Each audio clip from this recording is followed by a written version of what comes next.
Là où est le doute, que je mette la foi. La vie d'un saint n'est pas toujours une ligne droite, et François d'Assise le sait bien.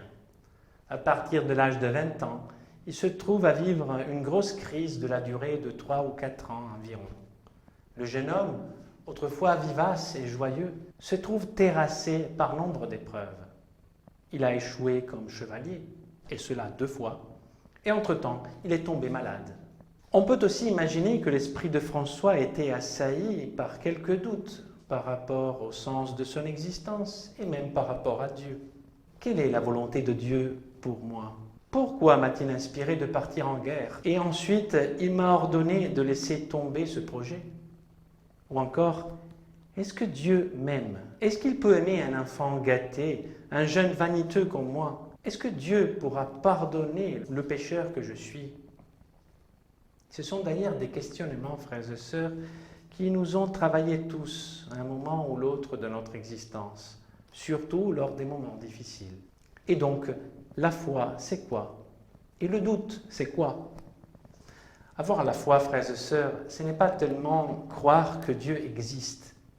De cette question que les philosophes s'en occupent. Mais c'est croire que Dieu m'aime.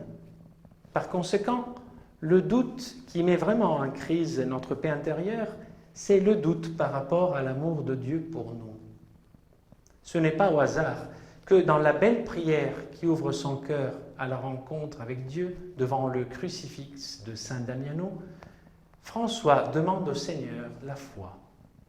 Ô Dieu très haut et glorieux, viens éclairer les ténèbres de mon cœur et donne-moi une foi droite, une espérance solide et une parfaite charité. Nous avons tout d'abord vu la foi comme source de paix intérieure.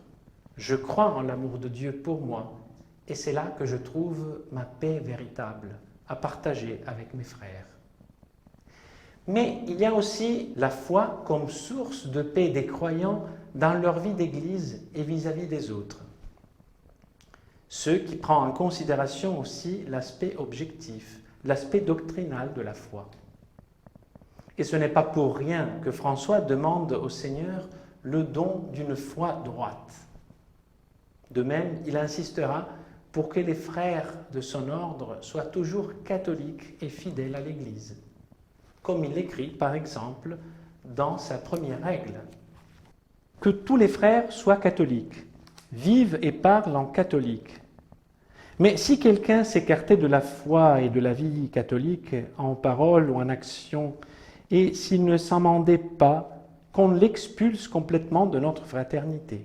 Et tous les clercs et tous les religieux, tenons-les pour seigneurs en ce qui regarde le salut de l'âme, et ne nous fait pas dévier de notre religion.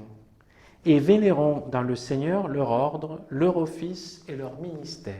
Et à la fin de la deuxième règle, François ajoute « Par obéissance, j'enjoins aux ministres de demander au Seigneur Pape un des cardinaux de la Sainte Église romaine qui soit gouverneur, protecteur et correcteur de cette fraternité, afin que, toujours soumis et prosternés aux pieds de cette même Sainte Église, stable dans la foi catholique, nous observions la pauvreté et l'humilité et le saint évangile de notre Seigneur Jésus-Christ.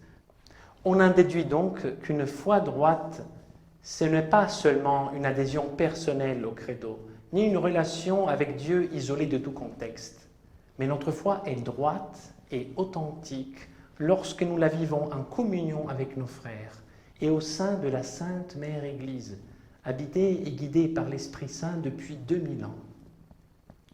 Lorsque nous récitons le credo, nous professons notre foi en la Sainte Trinité, mais aussi notre foi en la Sainte Église, car c'est l'épouse du Christ, le corps dont nous sommes les membres.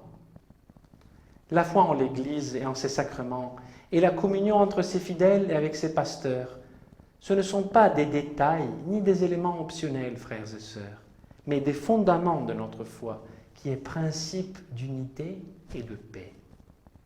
Et l'amour pour la Sainte Église est un des plus beaux enseignements que saint François nous a laissés. Que le Seigneur vous donne sa paix.